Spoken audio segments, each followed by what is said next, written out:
রাশিয়ার থেকে তেল কেনায় ভারতের উপরে 50% ট্যারিফ চাপিয়েছেন আমেরিকার প্রেসিডেন্ট ডোনাল্ড ট্রাম্প। যদিও ট্রাম্পের সেই দাদাগিরিকে একেবারেই পাত্তা দেয়নি ভারত, বরং সম্প্রতি এসসিও সামিটে ভারতের প্রধানমন্ত্রী নরেন্দ্র মোদী, রাশিয়ার প্রেসিডেন্ট ভ্লাদিমির পুতিন ও চীনের প্রেসিডেন্ট শি জিনপিংকে এক মঞ্চে দেখা গিয়েছে। তিনজনকে একসঙ্গে কথাও বলতে দেখা গিয়েছে। তখনই কূটনৈতিক মহলের একাংশের তরফে অনুমান করা হয়েছিল এই তিন রাষ্ট্রের কাছাকাছি আসার অর্থ ভবিষ্যতে এর প্রভাব দেখা যেতে পারে। আর বাস্তবে কার্যত হলেও তেমনটাই। এবার আমেরিকাকে একহাত নিলেন রাশিয়ার প্রেসিডেন্ট ভ্লাদিমির পুতিন। ভারত ও চীনের উপর চাপ প্রয়োগের জন্য নিষেধাজ্ঞা এবং শুল্ক ব্যবহার করার বিরুদ্ধে আমেরিকাকে সতর্ক করেছেন তিনি।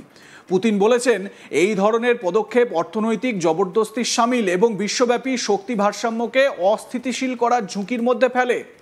এসসিও সামিট এবং চীনে সামরিক কুচকাওয়াজের পর ভাষণে পুতিন আমেরিকার প্রেসিডেন্ট ডোনাল্ড ট্রাম্পের প্রশাসনের প্রতি স্পষ্ট তিরস্কার করে বলেন, আপনি ভারত বা চীনের সঙ্গে এভাবে কথা বলতে পারেন না। পুতিন জোর দিয়ে বলেন যে ভারত, চীন বা রাশিয়া দীর্ঘ জটিল ইতিহাসের দেশগুলির নেতৃত্বকে দুর্বল করার প্রচেষ্টা ভুল হবে।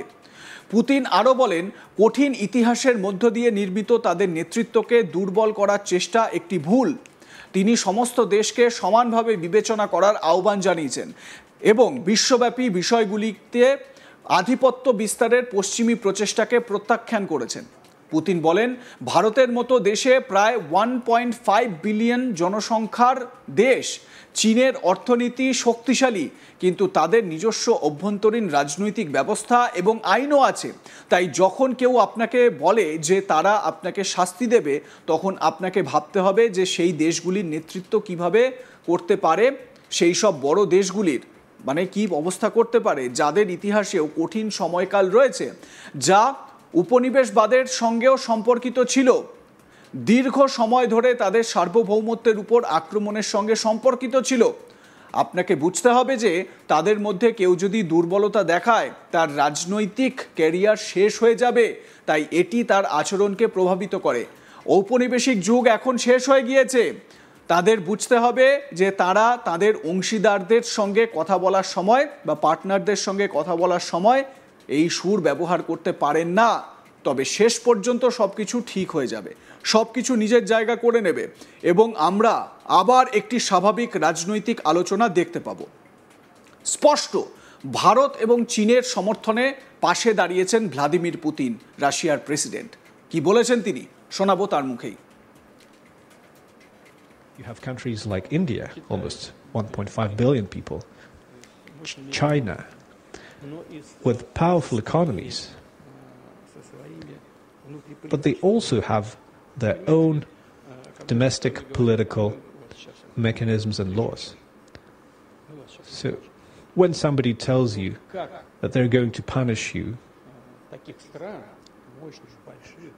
you have to think, how can the leadership of those countries, of those big countries, which had difficult periods in their history too, that had to do with colonialism, with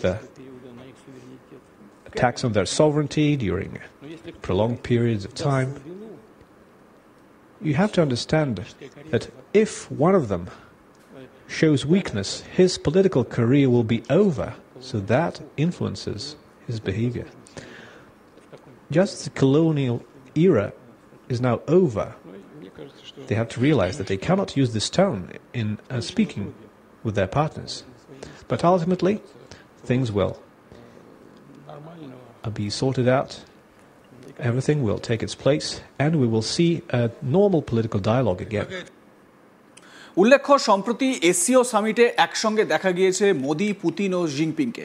ভারতের সঙ্গে রাশিয়ার সম্পর্ক তো ভালো ছিলই, সম্প্রতি চীনের সঙ্গেও ভারতের সম্পর্ক আরও মজবুত হতে দেখা যাচ্ছে। সম্প্রতি চীনের অ্যাম্বাসেডর জু ফায়াং বলেছেন, আমরা সকল ভারতীয় পণ্যকে চীনা বাজারে প্রবেশের জন্য স্বাগত জানাই।